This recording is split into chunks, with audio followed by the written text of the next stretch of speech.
I'm one of four, two sisters and another brother myself. We were born in Fairfield, California. We had a dairy farm. We grew barley, wheat, tomatoes. Back in the 50s, latter part of the 50s, we had 45 dairy cows. My mom ran the dairy. We had chickens and a normal, real farm. And then my dad went into construction business. I was an FFA. Many of the people in the community, in the rural communities, were FFA. We had a big chapter.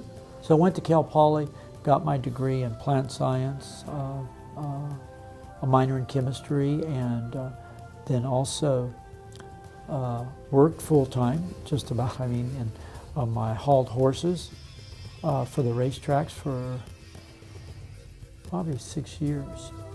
I've actually known Manuel a great majority of my life. Manuel started at the Nisei Farmers League about the same time my grandfather was president of this organization, the Fresno County Farm Bureau. They worked very close to one another over the years. He worked with both my parents, and then when I started at the Fresno County Farm Bureau here in 2004, he's been a mentor of mine ever since. There was actually a day when he was actually known as a professor.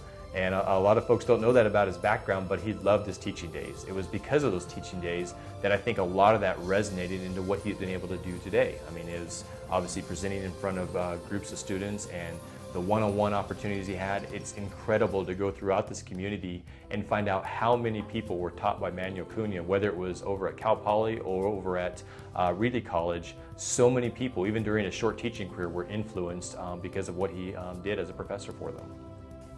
Reedley College, one of the greatest institutions that I've ever taught in.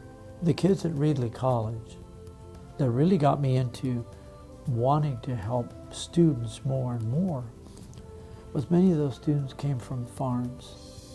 Many of them came from farm workers, families. They got recruited to come and work for the Nisei Farmers League in 1987. But it was in '86 when the Immigration Reform and Control Act was passed. Harry Kubo, president of this organization, Nisei Farmers League at that time, came and asked me if I wanted to do the immigration program. And I was in my 10th year at Reedley College. And said, yeah, I'll take a sabbatical, I'll try it. Manuel is the foremost expert nationwide when it comes to labor and immigration issues, and it's because of his knowledge and his skill set that he's really able to promote the agriculture industry and the influence that labor and immigration issues have on it. The relationship with Manuel has gone, I think, even before I started. But I came on board at the food bank in 2010 and hit the ground running. Manuel was one of the first people I talked to about the impact of just hunger in the valley, and especially as it related to farm workers. I think the one thing that everybody would say about Manuel is the guy's work ethic. He just works like none other. He is an incredible advocate for the organization. He's been doing this for over 30 years. Yet, a lot of people probably slow down over a 30-year career. I think he's gotten more active. Manuel came to me and wanted to know what he could do and what a Nisei Farmer League could do to help, especially in some of those smaller communities that were really off the radar. Orosi Cutler, Terabella, Farmersville. How do we really reach down? Because he'd been out to those communities, he'd seen the families, he knew they were struggling. Through Manuel's work with the Nisei Farmer League and some folks in Orange County, they were able to make a donation to the community food bank, which allowed us to provide over 200,000 meals to those communities that were pretty much being bypassed through this process. I serve on Community Hospitals Board. I got on the board to make sure we have community involvement of our hospitals in our rural community. Manuel is incredible when it comes to what he does at Nisei Farmers League, but I think it's actually what he does at home that makes him even a more passionate and better advocate for that organization. Manuel is a farmer. Manuel is a farmer. He grows citrus out on the eastern side of Fresno County. I have 55 acres of citrus. I've done most of all the work, not the harvesting. I've designed my own irrigation systems, a lot of integrated pest management. I love to get away at night. Farm is very quiet. It's up on the hill so I can see out. I do a lot of the own work myself just because it allows for me to think It allows for me to get back to what my mom and dad raised me on. It also allows me to be able to discuss what a farmer goes through, and even farm workers when they're out there harvesting. He really has a passion beyond just farming. I mean, he has a passion for the farmer, the family, what it means to farm, what it means to have multiple generations invested in the farming industry.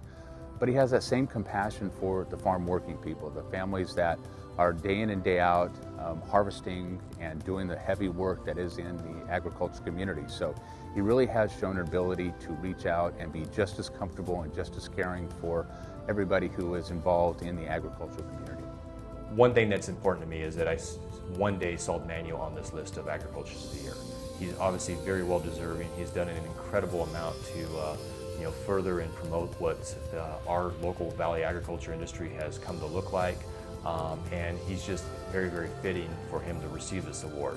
I think the most important thing for him to take away from it is just to get the appreciation, I think, of all of us that are in the industry for what he's done for us, for what he's done to make sure that we continue to be able to farm in the future. We don't expect him to go away anytime soon. This is obviously just to highlight his career, but he's got a lot of career left. Go home and have dinner with your families. Turn off the iPhone and sit across the table and tell what happened today. Don't forget, and it's not just the fast food dinner. I'm talking about put together the lasagna or the pasta, but do it. And that's my thing to the audience and everybody, and thank you all for everything you've done for us, for our communities, for the workers, and for the families.